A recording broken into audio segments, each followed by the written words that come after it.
Welcome back, Deep Review TV viewers. It's Chris Nichols here. Today we're looking at the Sony A1. We're going to take some test shots, and I say we're, but I'm still stuck in the house for a few days, but I'm feeling much better, so Jordan's going to have to go out and take some photos. I got him on the Zoom call. How's it going, Jordan? It's going pretty good. This just arrived. Gonna go test it out. Now, I'm sorry you have to take all the photos, but it should be easy stuff. So Sure, it seems easy when you do it.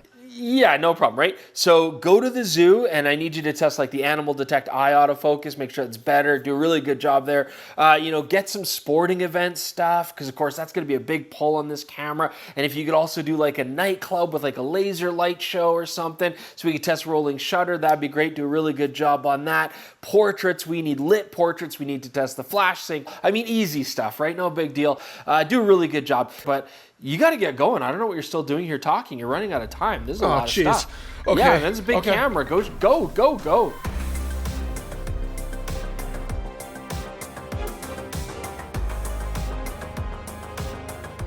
Okay everyone, so I'm out shooting stills with the A1 right now. You won't be able to see it in my hand because I'm actually going to try and film as much of this video as possible on the A1. You can see the specs that we're using right there below. But I really want to talk about the handling on this camera initially, and it doesn't take very long because really it feels just like an A7S III. I really like the deeper grip in this. The buttons and dials feel really good. My one real complaint is we have a mode dial where you have to push and hold the button to adjust settings, and then an exposure compensation that's a toggle. I really wish they were both toggles. It just feels kind of unintuitive. But the autofocus selection joystick feels fantastic, and the AF on button as well. Another thing carried over from the A7S III are the new Sony menus. They're just so much better laid out than they were before, and I really like that you can use the touch screen to interact with them, which also carries over to the function menu. It's just so much more usable when you can quickly tap the setting that you're looking to change, and it's very customizable. The other thing that specs don't really get across is that this is just a very responsive camera. There was sometimes a bit of a delay when you were adjusting exposure with Sony cameras.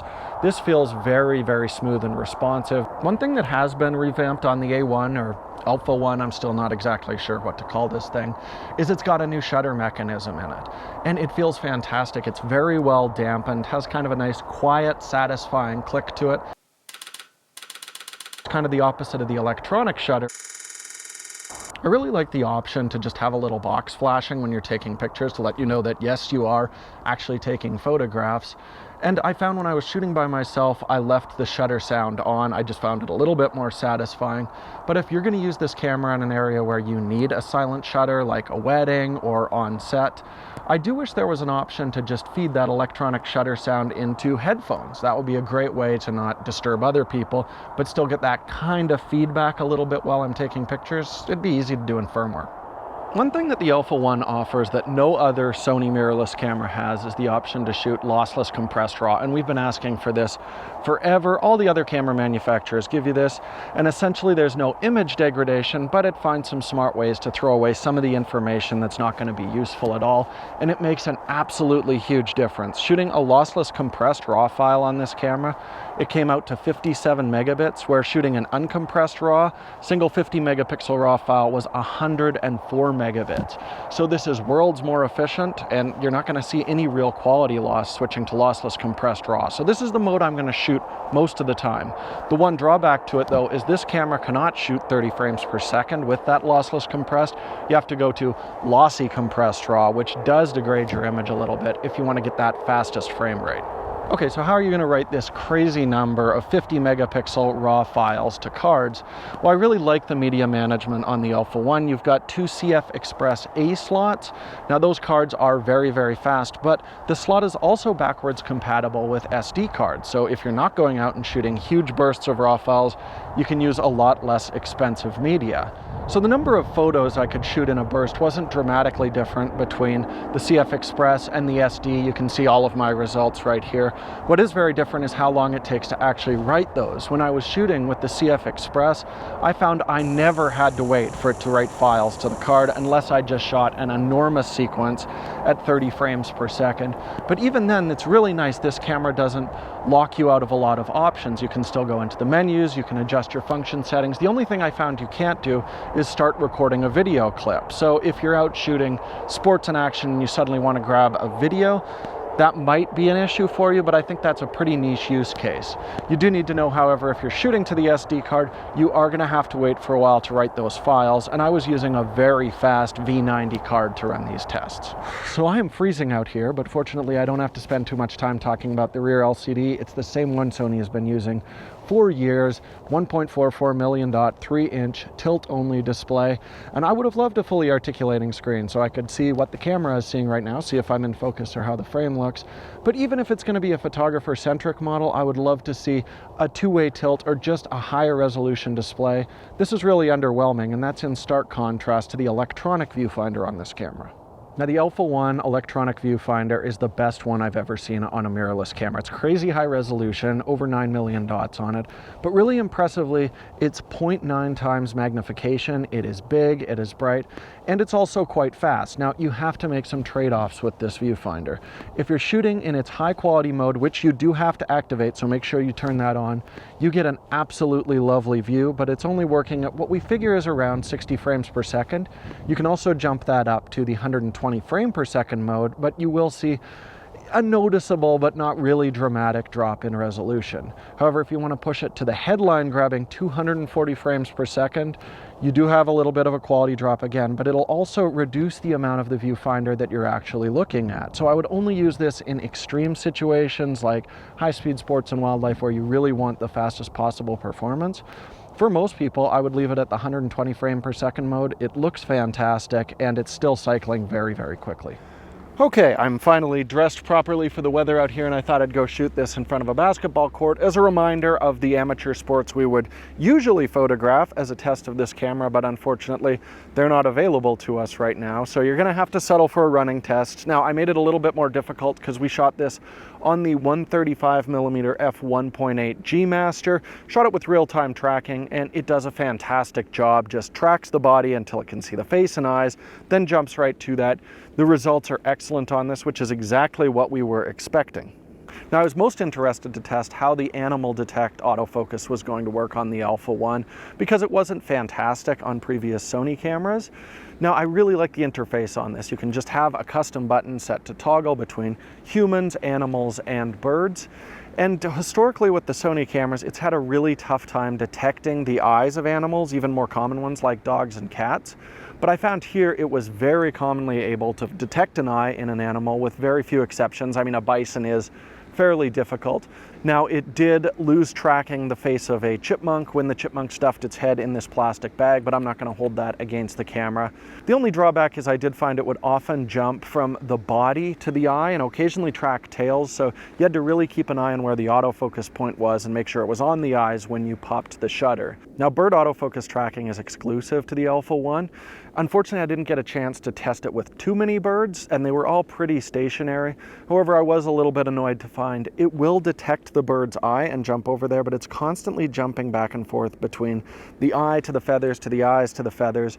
So again, you have to really keep track and just pop that shutter when it's on the eyes. In those cases, my hit rate was pretty good, but it's not fully dependable, and these are pretty static birds. I don't think it's going to do awesome with birds in flight. Hopefully, the real-time tracking will be able to handle those situations, and your depth of field will cover them. Let's talk about flash next. We don't do this very often because it's not often technology comes out that actually influences the way you work with strobes, but there are some really interesting developments with this. First of all, this camera can actually sync with the flash at a 200th of a second, which is very, very usable. As well, the mechanical shutter on this will sync at a 400th of a second, and if you shoot in APS-C mode, we'll actually shoot at a 500th of a second. So we finally matched the standard set by the Nikon D70 a long time ago. So when would you actually want to use fast sync speeds? Well, the most common example is when you want to overpower a very bright light source. So the obvious example of that would be the sun. It is really nice when we've got these faster sync speeds, we can make the strobe our primary light source. Does a much better job balancing the exposure out. Or also if you're indoors and there's a lot of light around, a sporting event would be an obvious example. If you can use a faster sync speed, then the parts of the object that aren't lit with your strobe but are lit by ambient light will be a lot sharper, which is also a big advantage. Now, there is a real issue you should be aware of. You're only going to achieve this if you're using a hot shoe mounted transmitter that is TTL compatible. There is a sync port on the side of the camera, but it's only going to work with the mechanical shutter and only up to a 250th of a second. So I tried using a hot shoe adapter that would just be a center pin connection, and I found the same thing there. Mechanical shutter only up to a 250th of a second. Electronic shutter would not fire that. So if you're using older strobes, you're gonna have to get a modern TTL triggering system in order to work with those. And if you've got old pocket wizards or something like that, unfortunately, you're restricted to mechanical shutter at a 250th of a second. All right, I'm gonna take a look at all the stills and video I've shot, talk about the quality we can expect out of this camera, and most importantly, I get to do that indoors where it's toasty warm. Oh, this is better. So we're back in the nice toasty house behind my electric drum kits, because frankly, it's the only place in my house I haven't filmed, and my wife thought that I might look cool here. You do look cool. She's very sweet. Let me know in the comments below what you guys think. And let's talk about image quality right now, because this is a brand new sensor we haven't seen before. 50 megapixels, but still reading out very fast. So are there any real sacrifices that you're making with this? Now, we don't have the full lab results back from the team in Seattle, but what we can say already is that the dynamic range is better than what we saw on the A9 and the A9 II. Now, I know everybody wants to know kind of the side-by-side results with the camera, like the Canon R5. But unfortunately, I can't directly compare them because the only raw support we have right now is with Sony's Imaging Edge software. We're still waiting for Adobe's support. But I mention Imaging Edge because that's also the only way to use the multi-shot mode on this camera, up to 200 megapixels, but you have to put them together in software. I really wish there was an option for it to build it in camera so you could actually check your results while you're in the field, which is something that Panasonic and Olympus do, and it is a way better option. So since the most exciting thing about this camera is that it's got that amazing electronic shutter mode, I really wanted to know if there was much image quality loss. Because on a lot of cameras, you switch to electronic shutter, you lose dynamic range, your noise goes up, it's a travesty. So I was thrilled when Rishi from DP Review's Seattle team told me that basically the difference between the electronic shutter and the mechanical shutter is within their margin of error. The image quality is so close. And that's awesome because the electronic shutter, it's more stable. You don't have to worry about shutter shock. The rolling shutter rates are so good, you're not gonna have to worry about any kind of weird warping or anything like that. And that's also how you get access to the 20 and 30 frame per second super high speed shooting. So for the most part, you can just leave this camera on electronic shutter, and that's what's awesome. Finally, after all the photography talk, I can relax and just talk about video on the Alpha One. And 8K is clearly the headline feature on it. It seems to be kind of the year of 8K with the Canon R5 out there, but they've both gone about it in kind of different ways.